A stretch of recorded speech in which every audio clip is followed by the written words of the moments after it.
Les femmes, les hommes doivent tous les deux être payés à leur juste valeur. Jusqu'à présent, ça fait du sens, hein? Quand on parle d'hommes et de femmes, j'utilise souvent la métaphore des jeux vidéo de combat. Deux personnages peuvent très bien s'équivaloir tout en ayant tout de même multiples différences. Si on parle du jeu Super Smash Melee, il y a Fox qui a un style de jeu très rapide, Jigglypuff qui demande énormément de patience. Il y a également Mort avec une longue épée qui a rien à voir avec les deux autres. Les trois personnages sont excellents et ce malgré leurs différences. C'est la même chose pour les êtres humains. Les hommes ont certains atouts que les femmes n'ont pas. La plus évidente, c'est bien sûr la force physique. Et les femmes ont certains atouts que les hommes en possèdent moins. Elles sont plus empathiques, sont plus patientes, ils sont plus gentilles, j'irais même jusqu'à dire. Alors même si on parle ici d'égalité, on peut certainement pas nier les différences.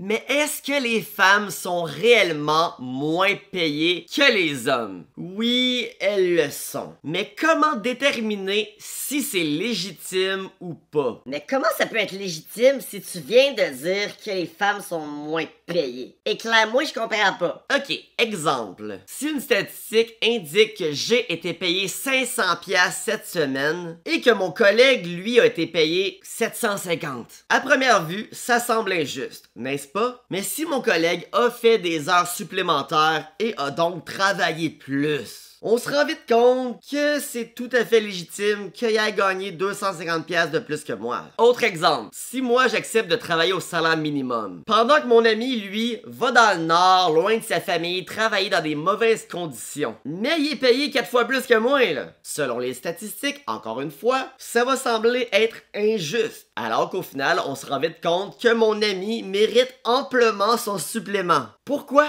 Parce qu'on n'habite pas dans un pays communiste. Nous sommes dans la jungle où les gens se battent les uns les autres pour avoir droit à des meilleures conditions, à des meilleurs salaires. Et ce, que tu sois un homme ou une femme. Tu veux un bon salaire? Il y a plusieurs moyens d'y accéder. Voici quelques exemples de variables. Tu peux obtenir des aptitudes que peu de gens ont, donc devenir indispensable. Tu peux aller vers des emplois que peu de gens veulent faire. Des emplois loin de ta famille, avec des conditions merdiques. Tu veux un bon salaire? Tu dois être prêt à déplaire aux gens pour monter dans l'échelle salariale. Faire des sacrifices, comme j'ai dit, aller loin de sa famille, avoir une promotion dans une autre ville, devoir déménager. C'est pas tout le monde qui est prêt à faire ça, là. Être prêt à travailler plus d'heures et plus dur que les autres, parce que s'il y a une promotion, faut que tu sois prête. Pour ma part, je souhaite que les hommes et les femmes aient les mêmes opportunités. Par contre, ça veut pas dire parce que les deux ont les mêmes opportunités que les deux ont les mêmes intérêts de foncer vers ces opportunités-là. Pour faire une caricature excessive, les hommes, on a les mêmes opportunités de s'acheter du maquillage. Mais on n'a pas envie d'avoir du maquillage. Fait que si on regarde les statistiques, il y a genre 99% du maquillage qui est acheté par les femmes. Est-ce que ça veut dire que c'est injuste? Non! Je peux aller m'acheter du maquillage si je veux. Mais devine quoi? Je suis assez beau de même. Mais quand on dit que les femmes gagnent moins que les hommes, à quel point il y a une différence? Voyons voir. En 2021, le revenu médian des hommes était de 39 900$. Et bien que j'aimerais que celui des femmes soit le même, c'est pas le cas. Le revenu médian des femmes était de 33 500$.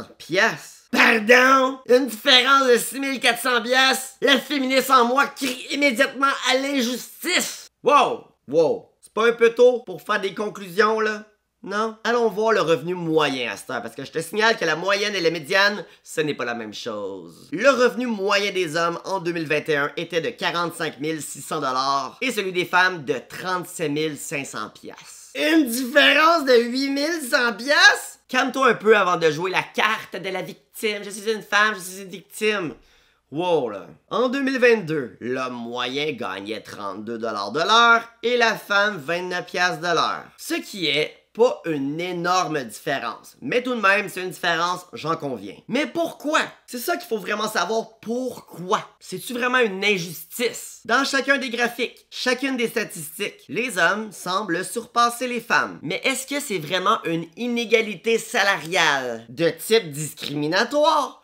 Ou il y a une logique? La réalité, c'est que en général, il y a une logique. L'inégalité salariale entre les hommes et les femmes est un mythe. Et pour démystifier ce mythe, faut creuser un peu plus loin le sujet. Une des réalités, c'est que les femmes sont moins intéressées par l'argent que les hommes. Tu me crois pas, non? Non, j'ai une chaîne qui parle d'argent. J'ai seulement 6,5% de mon audience qui sont des femmes. Je pense que cette statistique parle un peu d'elle-même. Mais que tu sois un homme ou une femme, c'est le moment de la vidéo que je te dis de liker la vidéo. On veut atteindre 200 likes, un gros merci. Maintenant que c'est fait, démystifions le mythe de l'inégalité salariale entre les hommes et les femmes. Commençons par la base, le salaire minimum. Il y a plus de femmes qui sont prêtes, ou plutôt qui se contentent de travailler au salaire minimum, 53,4% en 2022 contre 46,6% d'hommes. Et devine quoi? Ces femmes gagnent le même salaire que les hommes. Donc, aucune inégalité d'un point de vue salaire, là. Mais cette différence, au final, vient tout de même affecter l'image globale du salaire des femmes, sur une grande échelle. Poursuivons. J'ai énuméré au début de cette vidéo que les femmes et les hommes avaient des différences. On est d'accord, là. Un des tests les plus étudiés en psychologie, c'est le Big Five. C'est un test de traits de personnalité. Et devine quoi? Les femmes ont tendance à scorer beaucoup plus haut que les hommes dans leurs traits d'amabilité. Donc, être agréable dans la vie, être gentil. Le positif, quand t'es quelqu'un d'agréable, t'as plus de facilité à travailler en équipe, à prendre en considération le point de vue des autres. Par contre, le gros négatif, c'est que t'as plus tendance à vouloir moins déplaire. T'es moins porté à mettre tes propres intérêts devant, à mettre ton poing sur la table. Puis sais-tu quoi? Un des traits qui prédit le plus le salaire dans une société, c'est à quel point t'es une personne aimable. Et ça le prédit négativement. Et je répète, ce trait-là, les femmes en ont beaucoup. Puis c'est pas tout. Ce trait d'amabilité engendre aussi plein d'autres phénomènes, dont les choix de métiers. Parce qu'en général, les métiers dangereux,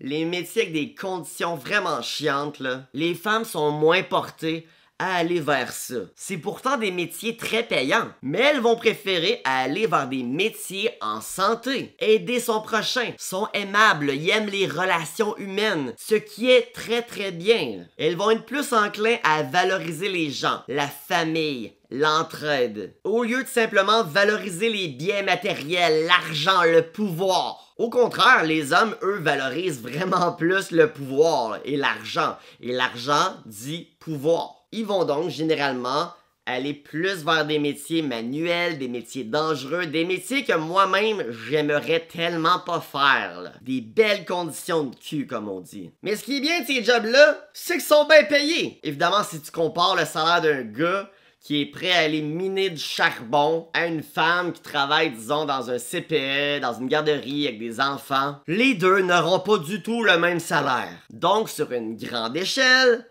c'est normal que les gars semblent gagner plus que les femmes. Et c'est la réalité dans laquelle nous vivons. Les femmes sont moins portées à aller vers des métiers qui sont payants. Également, les hommes sont plus portés que les femmes à faire des heures supplémentaires. Qui dit heures sup, dit meilleur salaire. Une autre raison du semblant d'inégalité salariale, les hommes sont plus compétitifs que les femmes. Ils vont être davantage prêts à se battre au sang pour un poste. Les hommes sont également plus enclins à demander une augmentation de salaire. Et c'est pas seulement de le demander, c'est la façon qu'ils vont le demander. Je fais ci, je fais ça, je mérite ce salaire-là. Si je l'ai pas, je m'en vais chez le compétiteur. Ça va beaucoup plus fonctionner que quelqu'un d'aimable qui dit « Ouais, j'ai pensé à ça, ça serait-tu possible? » Tu sais, je comprends en même temps si tu dis non, c'est pas grave, mais ça serait-tu genre possible peut-être d'avoir une augmentation éventuelle, tu sais, une petite augmentation?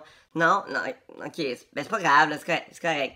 Bonne journée. Tu veux d'autres raisons encore? Les hommes sont plus portés à être prêts à changer de job, en sachant que le changement va apporter plus d'argent. Tandis que les femmes vont davantage préférer rester dans leur travail, soi-disant avec leurs mêmes collègues, soi-disant leur deuxième famille. Les femmes doivent aussi prendre un congé de maternité, ce qui au final ralentit souvent leur carrière. Les hommes ont beaucoup plus le rêve, l'objectif d'avoir un emploi haut placé pour leur statut social, être prêt à tout sacrifier pour l'avoir. Comme j'ai dit, les hommes aiment davantage le pouvoir que les femmes.